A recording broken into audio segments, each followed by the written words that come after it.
जो हम लोग आज पढ़ने वाले हैं वो हीट एंड टेम्परेचर के बारे में पढ़ने वाले हैं। देखो, सबसे पहले कुछ चीजें हैं मेरे हाथ में, ये दिखा रहा हूँ, दिख रहा है? क्या है ये? तुम पहचान पा रहा है क्या है? कपूर है ना? कपूर है। कपूर को किस तरह से रखते हैं? इस तरह खुले में रखते हैं या डब्बे में बंद करके रखते हैं? डब्बे में बंद करते हैं डब्बे में बंद करके रखते हैं, है ना? Yes sir. अच्छा, ये क्या है? आइस क्यूब आइस आइस है ना? और ये किस चीज के काम आता है? जलाने में। जलाने में, माचिस है ना? तो हम लोग बात कर रहे हैं हीट का। देखो, जब माचिस को हम जलाएंगे तो क्या होगा? ये माचिस हमको कैसा फील होगा? गर्मी का एहसास देगी या ठंडी का एहसास देगी? गर्मी का। गर्मी का। ठीक। अगर तुम्हारे हाथ पे ये आइस क्यूब रख दें तो तुमको कैसा फीलिंग आएगा? गर्मी का या ठंड का? है? ठंड का। ठंड का। ठीक है। अब एक और चीज होता है कि थोड़ी देर जब हम आइस को इस कटोरी में रहने देंगे तो क्या होगा? इस कटोरी में धीरे धीरे थोड़ा पानी भी जमना शुरू हो जाएगा, है ना? जो बर्फ पिघलेगी वो कन्वर्ट होके किस में बदलेगी? लिक्विड में, वाटर में बदल जाएगा। मतलब सॉलिड से स्टेट चेंज हो जाएगा किसमें? लिक्विड में। ठीक। वही इस कपूर को अगर हम रूम में खाली देर छोड़ दें और 10 घंटे 20 घंटे तो ये क्या होगा? धीरे धीरे डायरेक्ट वेपोराइज होगा। मतलब सॉलिड से किस में कन्वर्ट होगा? गैस में कन्वर्ट हो जाएगा। तो ये क्या हो रहा है? स्टेट चेंज होता है ना? तो स्टेट चेंज होने में भी या फिर हॉटनेस या कोल्डनेस की फीलिंग देने में भी हीट का रोल होता है। ठीक। तो यहां से हम लोग शुरुआत करते हैं चैप्टर का। ठीक है, जिसमें पहले बात करेंगे कि हीट क्या होती है, देन फिर इसको मेजर कैसे करते हैं, ये सब बातें, है ना? तो देखो, स्लाइड आया सबको? Yes sir.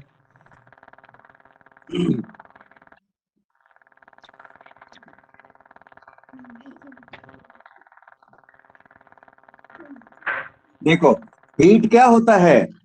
Heat is a form of energy which produces sensation of hotness और कोल्डनेस। जैसे माचिस की तीली में हमने आग लगाया फ्रिक्शन करके, तो वो कैसा देगा सेंसेशन? हॉटनेस का देगा। आइस को हम टच करेंगे तो वो कैसा देगा सेंसेशन? कैसा देगा? कोल्डनेस का, है ना? तो ये जो सेंसेशन हमको मिल रहा है हॉटनेस या कोल्डनेस का, उसके लिए क्या रिस्पॉन्सिबल है? हीट रिस्पॉन्सिबल है। जो चीज हॉटनेस का सेंसेशन देती है उसमें ज्यादा हीट होगा, जो कोल्ड का सेंसेशन देता है उसमें हीट का अमाउंट कम होगा। ठीक है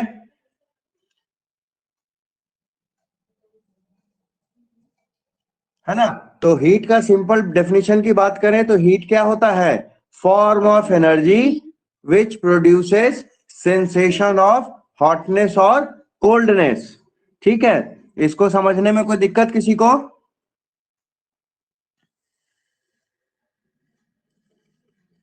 नो सर। तो यहाँ पे मैंने दो डायग्राम बना दिए हैं। एक जलती हुई आग का है ना? और कुछ आइस क्यूब का फोटो बना दिया है मैंने, है ना? तो सवाल है इसके बगल में कि इन दोनों में कौन हॉटनेस का देगा और कौन कोल्डनेस का देगा? तो स्वाभाविक है कि जो फायर है वो किसका सेंसेशन देगा? हॉटनेस का। और कोल्डनेस का सेंसेशन कौन देगा? Ice cube. अब नीचे एक सवाल है कि what does it means in terms of heat? Heat के टर्म्स में हॉटनेस या कोल्डनेस का क्या मतलब? तो हीट के टर्म्स में हॉटनेस का मतलब है कि उस ऑब्जेक्ट में हीट एनर्जी ज्यादा है। कोल्डनेस का मतलब है कि ऑब्जेक्ट में हीट एनर्जी कम है। ठीक, क्लियर है बात?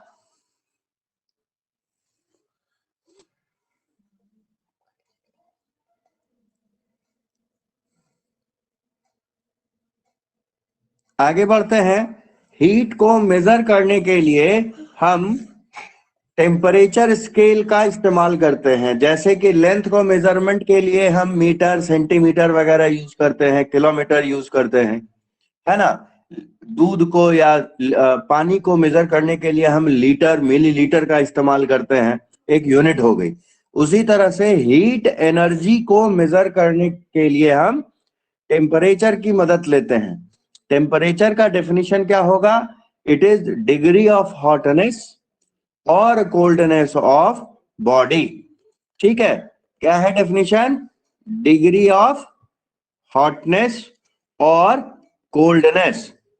ठीक, अब जैसे लेंथ में भी मीटर है, किलोमीटर है, सेंटीमीटर है, मिलीमीटर है, उसी तरह से यहां भी तुमको जो है वो 3 यूनिट्स हैं जो फेमस हैं। एक है सेल्सियस, डिग्री सेल्सियस, एक है फ़ारेनहाइट और एक है केल्विन। ठीक, तो 3 टेम्परेचर स्केल्स हैं, सेल्सियस, फ़ारेनहाइट, केल्विन। ठीक, टेम्परेचर क्या होता है? Degree of hotness and coldness of a body. 3 temperature scales हैं, डिग्री सेल्सियस, फ़ारेनहाइट, केल्विन। ठीक है, इसमें कोई दिक्कत किसी को?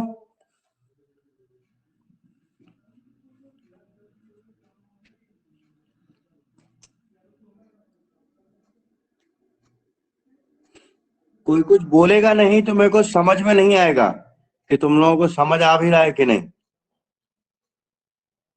सर समझ गया।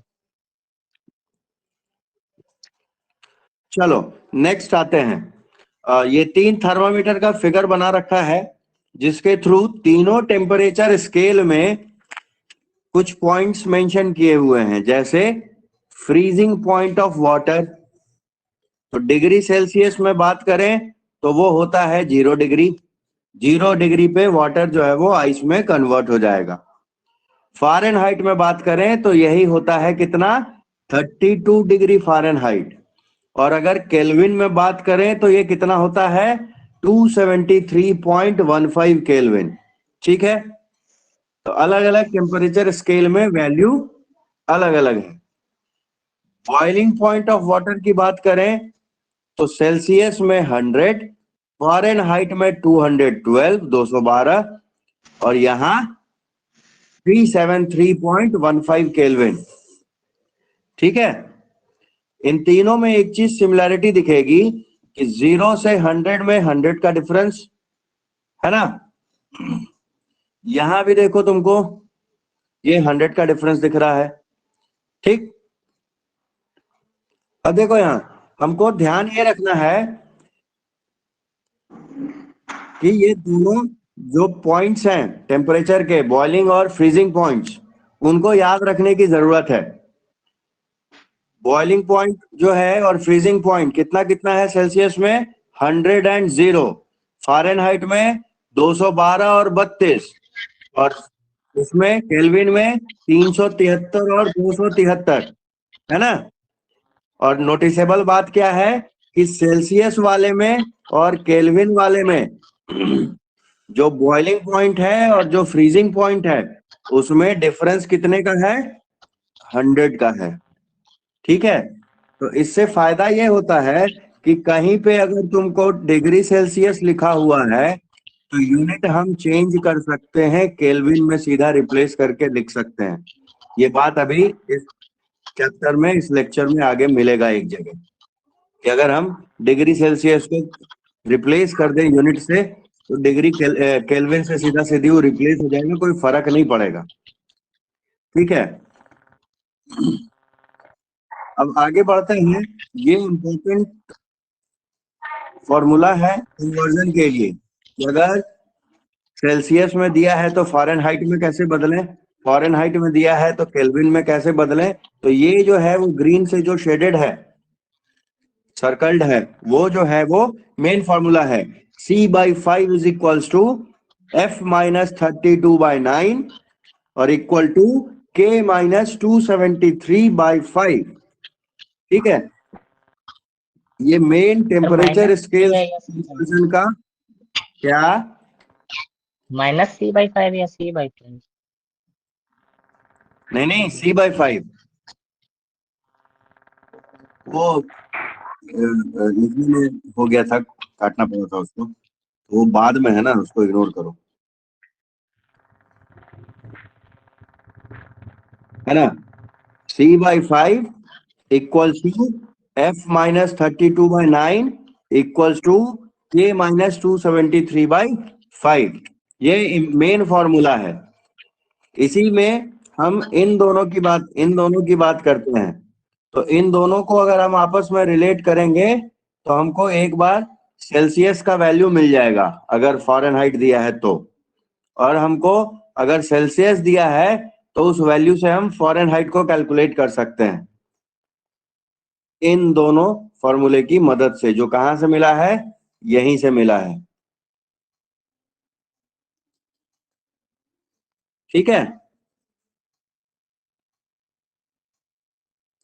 एक और शॉर्ट ट्रिक है कि अगर केल्विन हमको चाहिए तो कुछ नहीं करना, डिग्री सेल्सियस में जो भी टेम्परेचर है उसमें 273 जोड़ दो, और अगर सेल्सियस में चाहिए तो जो भी वैल्यू केल्विन में दी हुई है उसमें 273 को क्या कर देना है, माइनस कर देना है। ठीक है,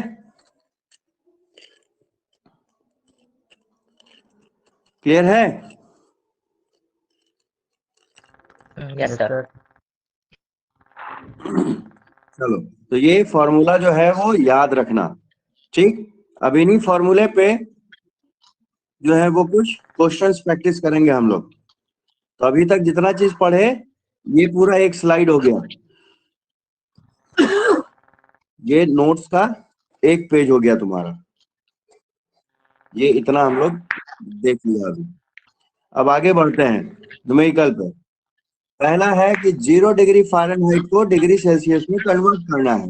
तो फॉर्मूला क्या है, C is equals to 5/9 F-32। तो F जो है वो कितना दिया था, 0 दिया है, तो बस वो 0 यहाँ पुट किया, और बाकी तुम्हारा अब मैथमेटिकल कैलकुलेशन है ना। क्लियर है बात।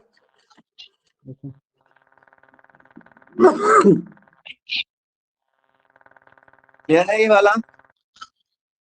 Yes sir.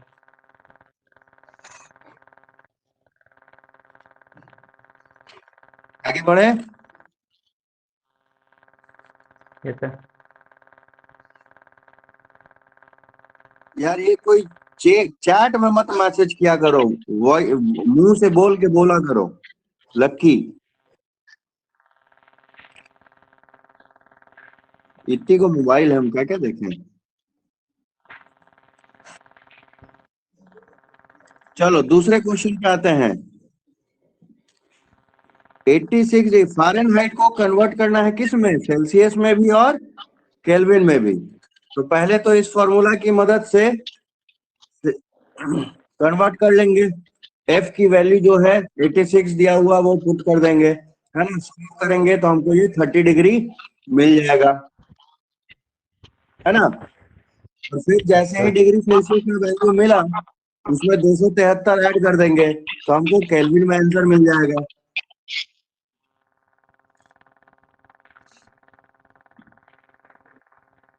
ठीक है, ये क्वेश्चन क्लियर है।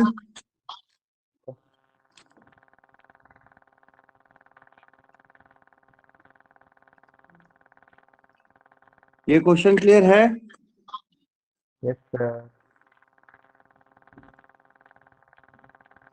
नेक्स्ट देखो, माइनस में 273.15 -273.15 डिग्री सेल्सियस दिया है, इसको कन्वर्ट करना है फ़ारेनहाइट में, तो अब ये फॉर्मूला इस्तेमाल कर लेंगे। बस C की वैल्यू पुट कर देनी है, और फिर फर्दर कैलकुलेशन हो जाएगा। इस वैल्यू को हम अप्रॉक्स 460 भी लिख सकते हैं। इसमें कोई दिक्कत? yes sir,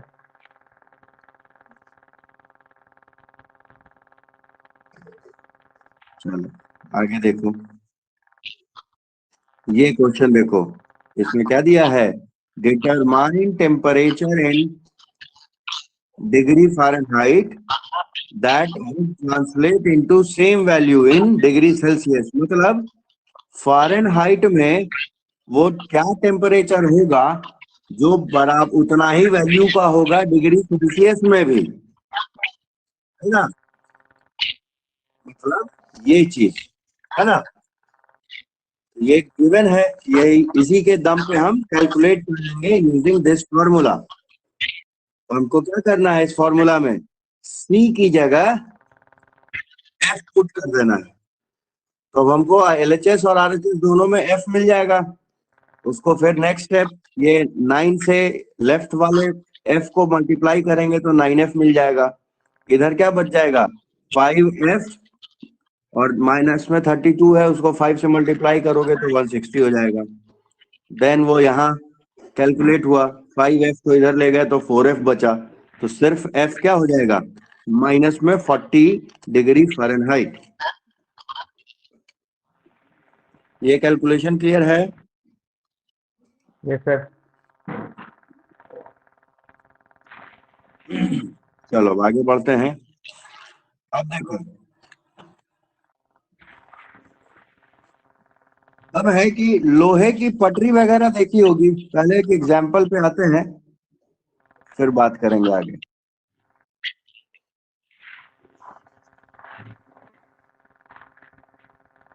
ये एग्जाम्पल दिख रहा है सबको, फिगर दिख रहा है पीडीएफ में?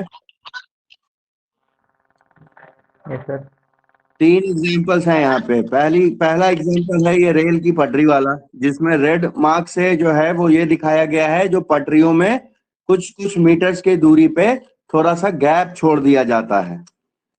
तो ये गैप क्यों होता है, तो छोटी क्लास में भी पढ़ाया जाता है कि गर्मियों में मेटल जो है वो एक्सपैंड करता है, वो लंबा हो जाता है। तो अगर गैप नहीं रहेगा तो क्या होगा, पटरियां मुड़ सकती हैं, टेढ़ी हो सकती हैं, है ना।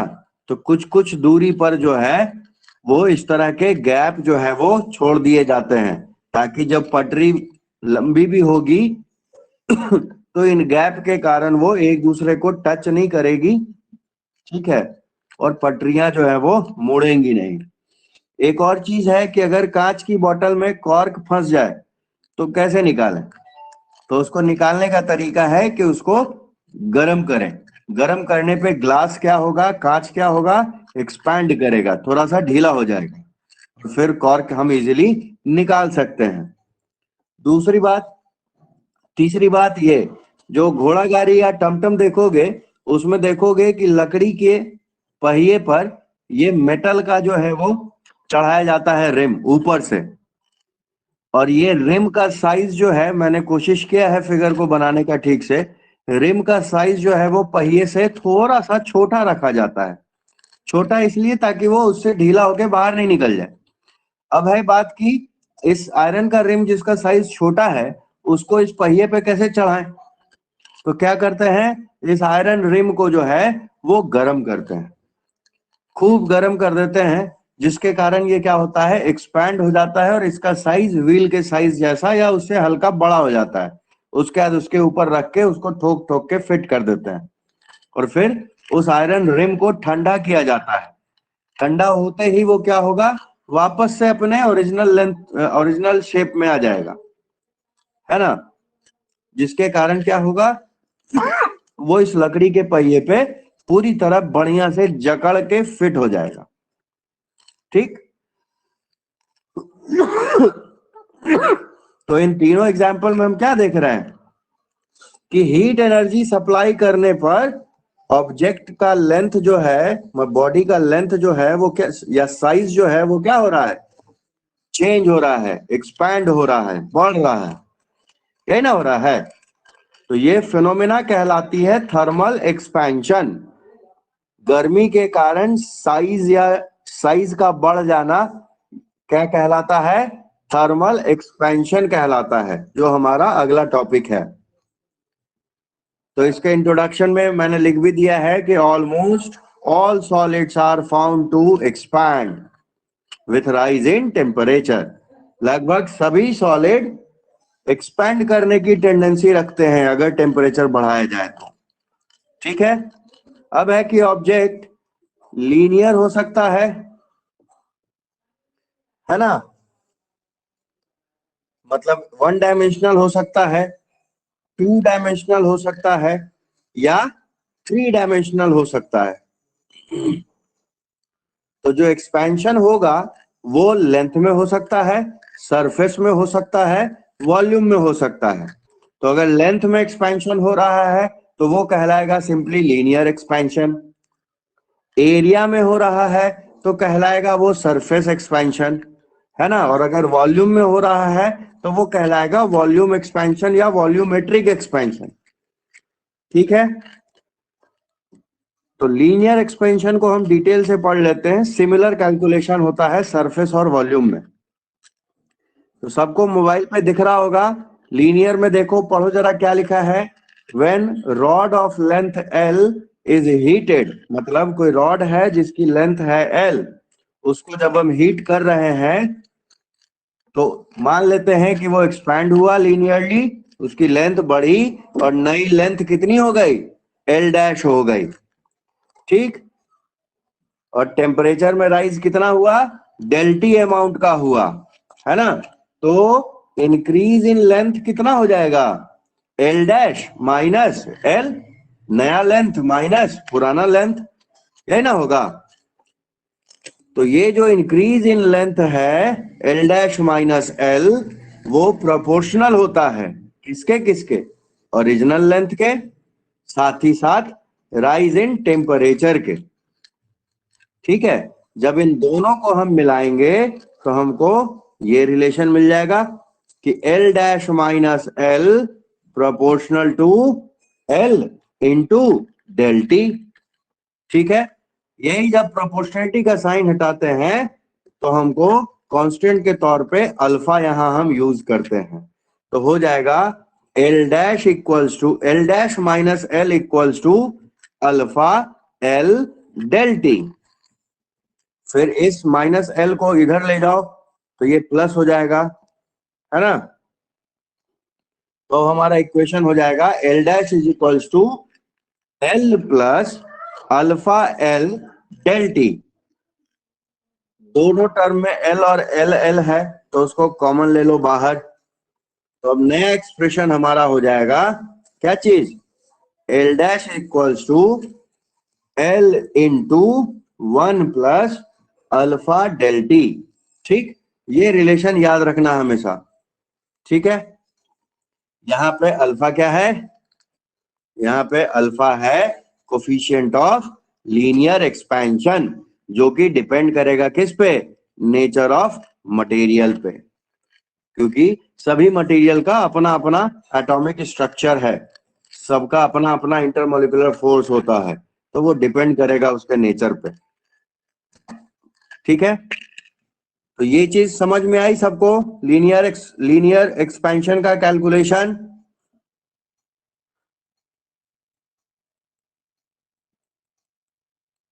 Yes sir.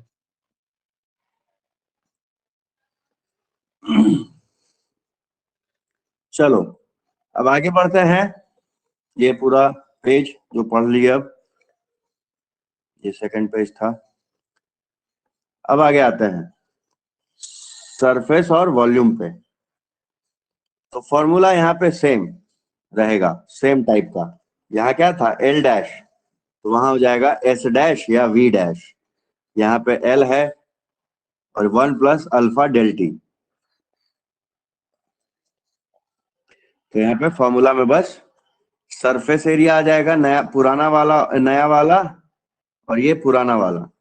1 plus alpha del T की जगह यहाँ आ जाता है बीटा डेल टी, जिसको हम कोफिशिएंट ऑफ सुपरफिशियल एक्सपेंशन या सरफेस एक्सपेंशन बोलते हैं।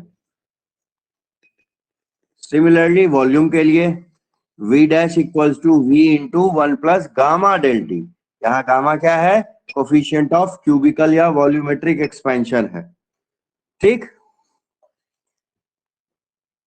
इनका भी जो डिराइव करोगे वो सिमिलर होगा, बस डिफरेंस ये हो जाएगा कि वहां जो पहला प्रोपोर्शनलिटी था वो लेंथ के रिस्पेक्ट में था। सरफेस वाले में यही चीज सरफेस के प्रोपोर्शनल होगा, वॉल्यूम वाले में वॉल्यूम प्रोपोर्शनल होगा, बाकी डेल्टी के प्रोपोर्शनल सभी केस में होगा। और क्या बदलेगा? तो बीटा और गामा बदलेगा प्रोपोर्शनलिटी कांस्टेंट के तौर पे। वहां अल्फा था, सरफेस में बीटा है, वॉल्यूम में गामा होगा। ठीक है, यहां तक में कोई दिक्कत किसी को?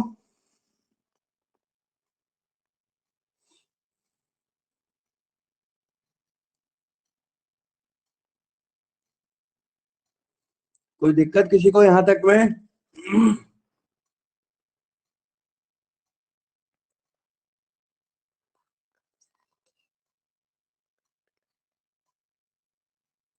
यहां तक में दिक्कत किसी को? तो सर तो सर चलो अब आगे बढ़ते हैं कि अब ये जो यूनिट अल्फा बीटा गामा थे उनकी यूनिट क्या हो सकती है। तो तीनों की यूनिट एक ही है, केल्विन इनवर्स, है ना। और अभी जो थोड़ी देर पहले जो मैंने कहा था कि केल्विन इनवर्स को सेल्सियस से भी बदल सकते, केल्विन को सेल्सियस लिखो या सेल्सियस को केल्विन लिखो, वो बात यहाँ पे मेंशन्ड है नीचे इस घेरे में। देखो क्या है, as the size of degree is same. दोनों में 100 का ही गैप था ना, केल्विन में भी और सेल्सियस में भी। As the size of degree is same, तो जो अल्फा बीटा गामा का यूनिट है उसको हम केल्विन की जगह सेल्सियस में भी लिख सकते हैं। तो केल्विन में था केल्विन इनवर्स, सेल्सियस में हो जाएगा सेल्सियस इनवर्स। ठीक है, विदाउट अफेक्टिंग दियर वैल्यूज। इस बात में कोई दिक्कत किसी को?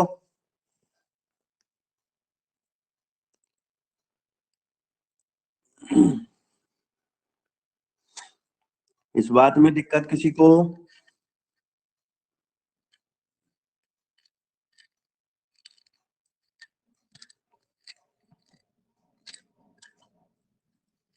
कोई बोलोगे नहीं तो समझ ही नहीं नो पड़ेगा सर। कुछ।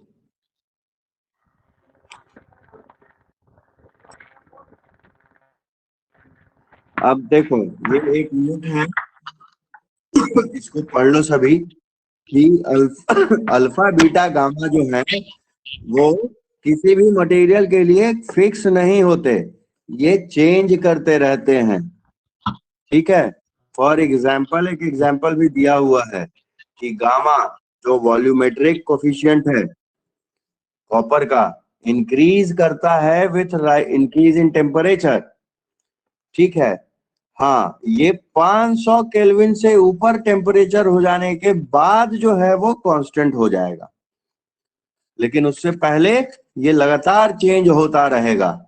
मतलब जो तीनों कोफिशिएंट्स हैं वो कांस्टेंट नहीं है ना, ये वैरी करते हैं। ठीक है, कोई भी अगर पूछे कि जो टेम्परेचर कोफिशिएंट्स हैं अल्फा बीटा गामा वो कांस्टेंट हैं कि नहीं, तो जवाब दोगे कि कांस्टेंट नहीं होते हैं, ये टेम्परेचर के साथ वैरी करते हैं। ठीक है, इस बात में कोई दिक्कत किसी को?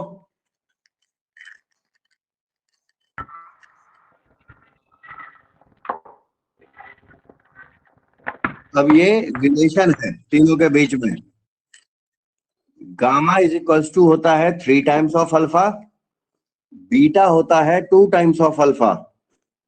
इन दोनों को मिला देंगे तो अल्फा बीटा गामा में ये फाइनल रिलेशन मिल जाता है, alpha is equals to beta by 2 equals to gamma by 3। ये याद रखना।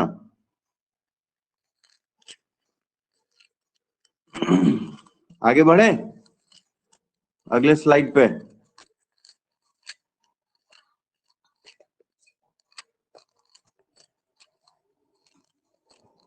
आगे बढ़े, यस सर। बाकी किसी को आवाज नहीं जा रही है क्या मेरी?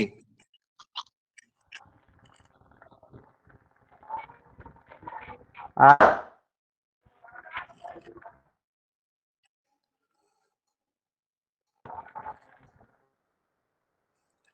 ये बात तो बता ही दी।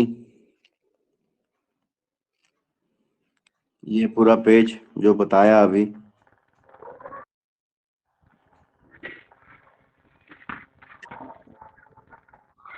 अब आते हैं एक्सपेंशन ऑफ लिक्विड पे।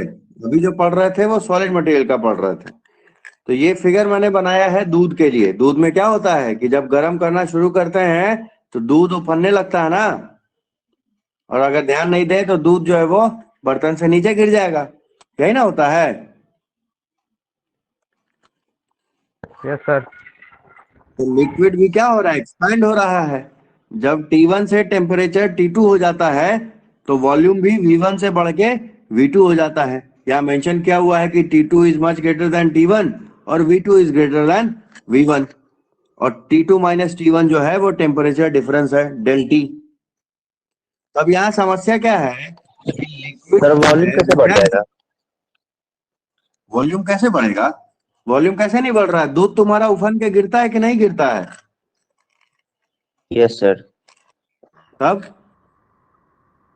उसके मॉलिक्यूल्स के बीच का सेपरेशन बढ़ना शुरू हो जाता है ना। मास थोड़े बदल रहा है, वॉल्यूम बढ़ रहा है ना? मेरे बात तो देखो। अब समस्या क्या है यहाँ पे कि जब हम गर्म करना शुरू करते हैं बर्तन को, तो पहले बर्तन गर्म होगा, तो फिर बर्तन से गर्मी लेके ये दूध गर्म होगा। यही ना होगा? Yes sir. तो जब हम हीट करते हैं तो हमारा लिक्विड और कंटेनर दोनों गर्म होगा और दोनों एक्सपैंड करेगा। इसी कारण से जो ऑब्जर्व्ड एक्सपेंशन है लिक्विड का वो रियल नहीं होगा, वो हमको वर्चुअल मिलेगा। हमको एक अंदाजा लगेगा कि इतना बढ़ा, इसीलिए उसको हम एपरेंट एक्सपेंशन बोलते हैं। ठीक है? ये रियल एक्सपेंशन ऑफ लिक्विड नहीं होता, अपरेंट एक्सपेंशन बोलते हैं। ठीक। अब कोफिशिएंट ऑफ एक्सपेंशन जैसे सॉलिड में था अल्फा बीटा गामा, यहाँ पे चूंकि वॉल्यूम की ही बात हो रही है सीधा सीधी, क्योंकि लिक्विड में लेंथ वेंथ तो होता नहीं है, तो सीधा सीधी उसका वॉल्यूम जो है वो एक्सपैंड होगा, इसलिए गामा ही यूज किया गया है। ठीक है? तो यहाँ पे कोफिशिएंट ऑफ एक्सपेंशन जो है गामा दो तरह का है, एक एपरेंट और एक में जो एक्चुअल वाला होगा। ठीक है? तो एपरेंट का फॉर्मूला क्या है, देखो लिखा हुआ, एपरेंट इंक्रीज। ये जो एरो साइन दिया हुआ है वो किसके लिए है? इंक्रीज के लिए है। Apparent increase in volume, V for volume, divided by original volume into del T. Del T मतलब change in temperature T2 minus T1। और रियल जो है वो कोफिशिएंट क्या हो जाएगा? रियल इंक्रीज इन वॉल्यूम, है ना, divided by original volume into change in temperature. ये फॉर्मूला याद करने की जरूरत है। अब इन दोनों में रिलेशन क्या है? तो इन दोनों में ये रहा रिलेशन कि gamma R equals to gamma A plus gamma G. अब ये जी क्या है? तो यहाँ पे जी है, गामा जी है कोफिशिएंट ऑफ क्यूबिकल या volumetric expansion of glass. Glass कौन सा? ग्लास वो जिससे कि ये कंटेनर बना हुआ था। ये जो कंटेनर है वो जिससे बना हुआ है वो हम कौन सा ले रहे हैं? ग्लास ले रहे हैं। तो उसका जो वॉल्यूमेट्रिक एक्सपेंशन कोफिशिएंट होगा वो है ये। ठीक है?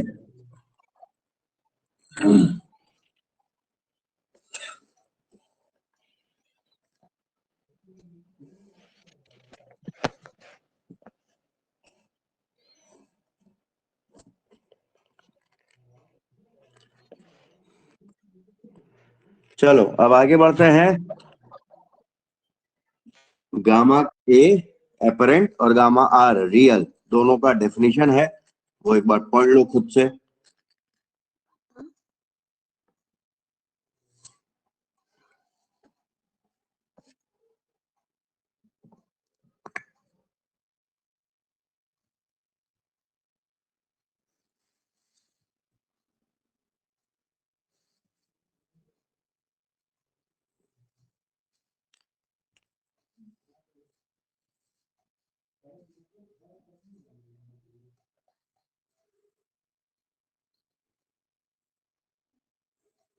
पढ़ लिया साहब?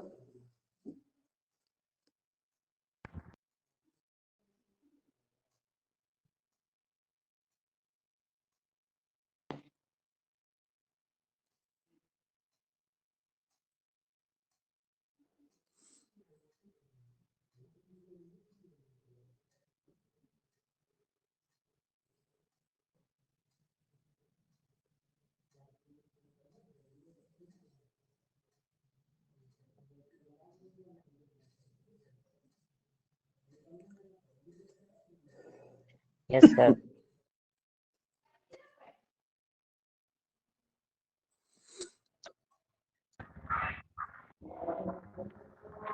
चलो आगे बढ़े। Yes. अब देखो यहाँ पे एक क्विक रिवीजन है। ये एल डैश वाला फॉर्मूला, सरफेस वाला फॉर्मूला, वॉल्यूम वाला फॉर्मूला देख लो, यही था तीनों, बस अल्फा बीटा गामा ये चेंज है। डेंसिटी वाला फॉर्मूला का हमको जरूरत पड़ेगा अभी। डेंसिटी क्या होता है? Mass by volume. तो यहाँ से मास क्या लिख सकते हैं हम? Density into volume. और वॉल्यूम क्या लिख सकते हैं हम लोग? मास बाई रो, ये लिख सकते हैं इस फॉर्मूला से। Yes, sir.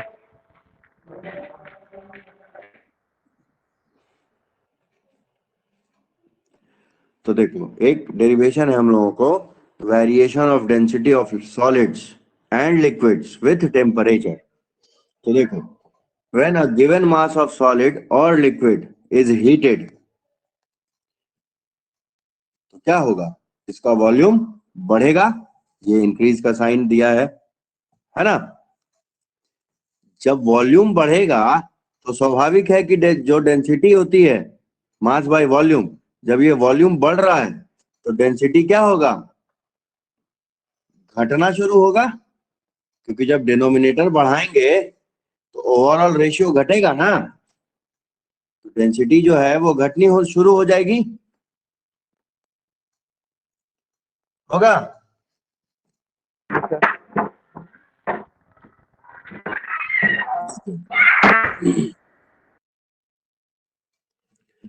यहाँ पे अब बात करते हैं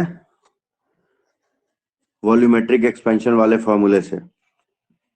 जो v डैश होगा वो क्या होगा? v into 1 plus gamma delta T. तो यहां से देखो जो पीछे फॉर्मूला निकाला था हमने वॉल्यूम का, वो क्या है? Mass by rho.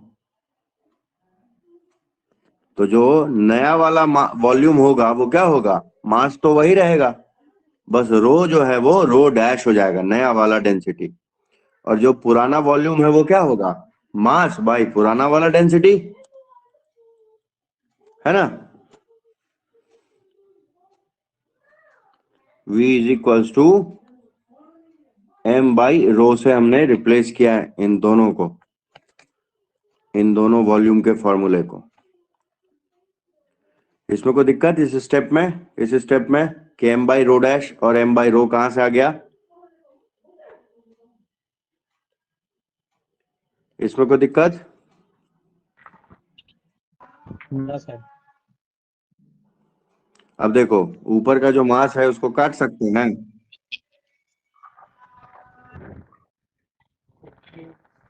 अगला स्टेप क्या बचेगा? ये बचेगा 1 by rho dash equal to 1 by rho into 1 plus gamma del T. अब क्रॉस मल्टीप्लाई कर दो तो ये रो यहां आ जाएगा, ये रो डैश यहां आ जाएगा, तो ये स्टेप आ गया, है ना। कि सिर्फ rho is equals to rho dash into इतना। तब यहां से सिर्फ रो डैश की वैल्यू क्या होगी? ये टर्म इधर नीचे आ जाएगा, तो रो डैश का वैल्यू क्या हो जाएगा? रो बाई इतना होगा।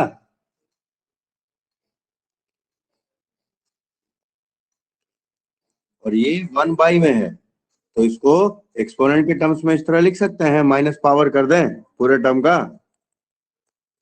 रो dash is equals to rho into इतना पे माइनस पावर, ये लिख सकते हैं।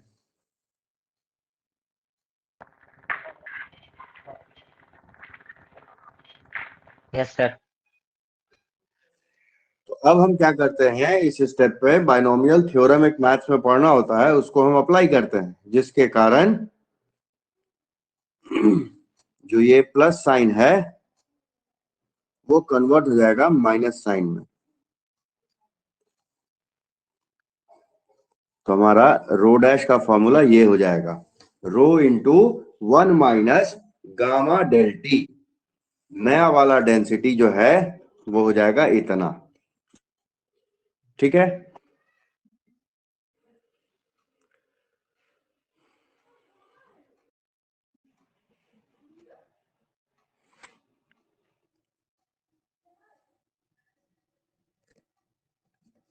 अब आगे बढ़े।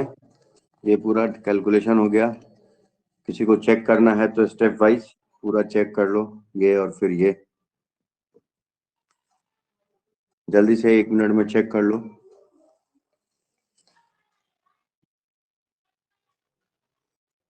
सर इसका पीडीएफ भेजिए क्या? भेजे हुए हैं सर,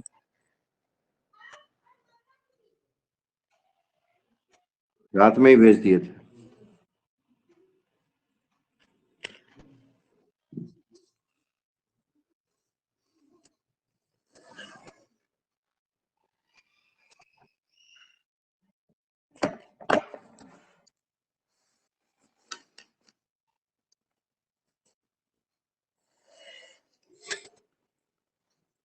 चलो आगे बढ़े।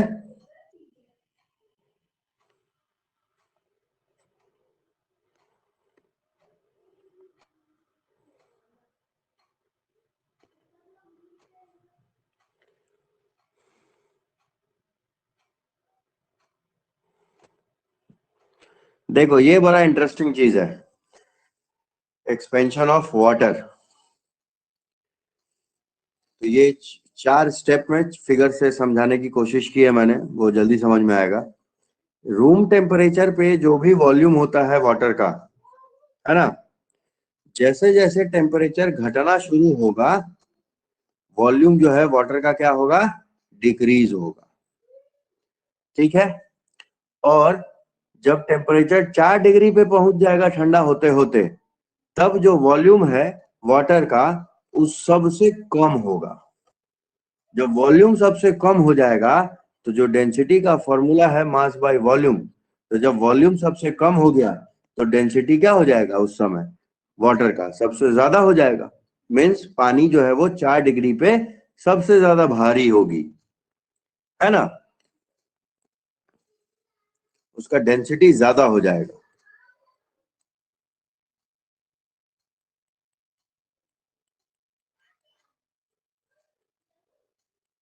ठीक, लेकिन जैसे ही टेम्परेचर 4 डिग्री से और नीचे ठंडा होने लगता है, ठीक है, यहाँ सिंबल करेक्ट कर लेना, ये लेस देन का सिंबल आएगा। जैसे ही temperature less than 4 degree Celsius से और नीचे जाता है, मतलब 3 हो जाए, 2 हो जाए, 1 हो जाए, 0 हो जाए, तो 4 से जैसे ही नीचे जाता है वॉल्यूम ऑफ वाटर क्या होता है, फिर से बढ़ना शुरू हो जाता है। और 0 डिग्री पहुंचने पे तो पानी क्या होगा, जम के आइस में कन्वर्ट हो जाएगा। ठीक, तो पानी का वॉल्यूम क्या होगा, टेम्परेचर के डाउन होने से घटेगा। कब तक घटेगा, जब तक कि टेम्परेचर कम होते होते 4 डिग्री पे ना पहुंच जाए। और जैसे ही 4 डिग्री से और नीचे जाएगा टेम्परेचर, तब वॉल्यूम क्या होगा, बढ़ना शुरू हो जाएगा फिर से, और 0 डिग्री आते आते पानी आइस में कन्वर्ट हो जाएगा। ठीक, इसी खासियत का फायदा होता है जिसके कारण तालाब उलाब जहां पे जम जाता है वहां मछलियां जो है वो नहीं मरती। ये फिगर के थ्रू एग्जाम्पल बताया है। जब पूरे तालाब का पानी टेम्परेचर के डाउन होने से ठंडा होना शुरू होता है, ठीक, तो चूंकि सबसे ऊपरी लेयर जो है वो जल्दी ठंडी होगी, है ना, तो जैसे ही ऊपरी लेयर का टेम्परेचर 4 डिग्री पहुंचा तो इसका डेंसिटी क्या हो गया, मैक्सिमम। यही ना पढ़ाए अभी, बोलो जल्दी कुछ, हाँ या ना। हाँ सर। Yes sir. तो जैसे ही डेंसिटी ज्यादा होगा, आर्किमिडीज में पढ़ा हुआ प्रिंसिपल, ये भारी होके पानी क्या होगा, डेंसिटी ज्यादा होके नीचे आ जाएगा, क्योंकि नीचे की जो डेंसिटी है वो कम होगी, है ना। तो ज्यादा डेंसिटी वाला ऊपरी लेयर क्या होगा, जो 4 डिग्री पे है वो नीचे आ जाएगा, और नीचे से जो पानी है वो क्या होगा, वो ऊपर की तरफ चला जाएगा। सर नीचे का पानी ऊपर नीचे का शिफ्ट, पानी का टेम्परेचर कितना रहेगा?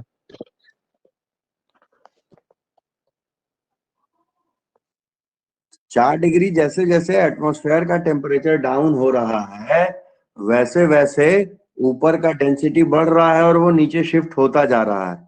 ये प्रोसेस लगातार चलती रहती है।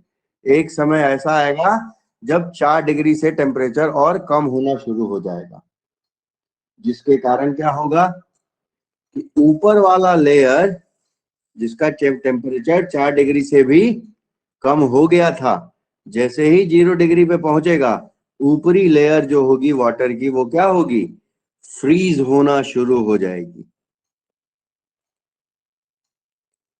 ठीक, लेकिन जो पानी नीचे रह गया उसका टेम्परेचर जो है वो लगभग 4 डिग्री पे ही मेंटेन रहता है, क्योंकि 4 डिग्री से जैसे ही टेम्परेचर नीचे जाता है, वॉल्यूम तो फिर बढ़ने लग गया था ना, है ना। तो नीचे जो पानी फंसा रह गया उसका टेम्परेचर 4 डिग्री पे ही लगभग रह जाता है, और ऊपरी लेयर का पानी जो है वो टेम्परेचर के और डाउन होने के कारण बर्फ में कन्वर्ट हो जाता है। तो ऊपर तो तुम्हारा बर्फ जम गया, नीचे का पानी जो है वो 4 डिग्री पे ही रह गया, है ना। और इसी खासियत के कारण क्या होता है कि नीचे के पानी में मछलियां जो है वो सरवाइव कर जाती है, क्योंकि अगर ऐसा नहीं होता, उसका डेंसिटी ज्यादा नहीं होता, तो ये जो इंटरचेंज हो रहा था पानी का ठंडा गर्म का, वो नहीं होता, और इस कारण से पूरा का पूरा तालाब जो है वो धीरे से जम जाता, जिस कारण पूरी मछलियां भी जम जाती उसमें और मर जाती। ठीक है, यस सर, 2:30 ठीक। हाँ 2:30 ही आ जाना। एक चीज मैं दिखा देता हूँ, जैसे उस समय जो मेरे हाथ में आइस क्यूब था कटोरी में, वो अब देखो पानी दिख रहा है उसमें, और क्या टेम्परेचर क्या रहेगा during state change, temperature constant रहेगा, उसका जब स्टेट चेंज तक होते जाएगा पूरा धीरे धीरे। मटेरियल, जब तक पूरा क्वांटिटी में स्टेट चेंज नहीं होगा, है ना। जैसे उसका टेम्परेचर नहीं होगा। वो पूरा का पूरा हीट जो है वो किस में इस्तेमाल हो जाएगा, स्टेट चेंज में। अब इस आइस के ऊपर रख दिया मैंने क्यूब, ये क्या बोलते हैं इसको, कपूर रख दिया, तो ये तुम्हारा बर्फ के ऊपर भी जो है वो कपूर जलना शुरू हो गया, है ना। ड्यूरिंग स्टेट चेंज ध्यान रखना है, क्या चीज होता है, जितना भी हीट, ये जो कपूर जल रहा है बर्फ के ऊपर, है ना, कपूर के कारण जो भी आइस को गर्मी मिल रही होगी, हीट मिल रहा होगा, उससे आइस पूरा का पूरा स्टेट चेंज करने में उस गर्मी को खर्चा करेगा, अपना टेम्परेचर राइज नहीं करेगा वो। क्लियर है बात, जो भी इंटरनल कपूर का। के जलने से हीट मिल रहा है वो पूरा का पूरा खर्चा होगा किसमें, स्टेट चेंज में। ठीक, टेम्परेचर राइज नहीं करेगा, और जब पूरी तरह से स्टेट चेंज हो जाएगा ऑब्जेक्ट का, तब जो लिक्विड है उसका टेम्परेचर राइज करना शुरू करेगा, अगर हम अभी भी उसमें हीट की सप्लाई दे रहे हैं तब। ठीक है, ऐसे तो रखा अब रखा आगे राइज का नहीं करेगा? है? ऐसे ही रखा रखा राइज नहीं करेगा बिना हीट दिए हुए? Up to room temperature, room temperature पे? हाँ अप टू रूम टेम्परेचर वो राइज करेगा। थोड़ी देर में जब बर्फ पिघलेगा तो पानी ठंडा रहेगा, धीरे धीरे वो अपना टेम्परेचर एडजस्ट करेगा, वो हीट एनर्जी लेगा एटमॉस्फेयर से और अपना टेम्परेचर बढ़ाता जाएगा, रूम टेम्परेचर तक ले आएगा, है ना। बात कांस्टेंट हो जाएगा। ठीक है, हाँ, उसके बाद वो फिक्स हो जाएगा।